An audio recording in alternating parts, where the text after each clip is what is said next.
17 മാസമായ കാശിക്കുട്ടന് ഹെപ്പറ്റൈറ്റിസും വാരിസെല്ലയുടെയും vaccination എടുത്തിട്ടുണ്ടായിരുന്നില്ല. Compulsory വാക്സിനേഷനൊന്നും അല്ലാത്തതുകൊണ്ടാണ് അതിനെപ്പറ്റി ചിന്തിക്കാണ്ടിരുന്നത്. പക്ഷേ വാക്സിനേഷൻ്റെ ഇമ്പോർട്ടൻസ് ഒക്കെ മനസ്സിലാക്കിയിട്ട് കുട്ടിയുടെ അച്ഛൻ വിളിച്ചു പറഞ്ഞു, വേണ്ട മോളെ, വേഗം പൊക്കോളോ, വാക്സിനേഷൻ എന്തായാലും എടുക്കണമെന്ന്. കാലം ശരിയല്ല, കുട്ടികളുടെ കാര്യമാണ്. അങ്ങനെ ഞങ്ങളുടെ സ്ഥിരം ഡെസ്റ്റിനേഷൻ ദയാ ഹോസ്പിറ്റൽ.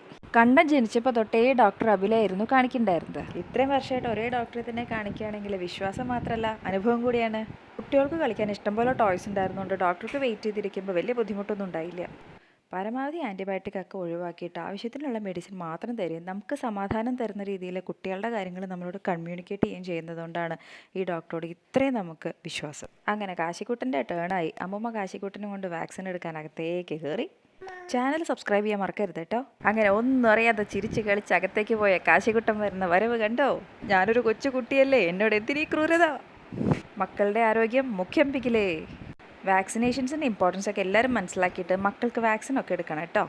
ബൈ.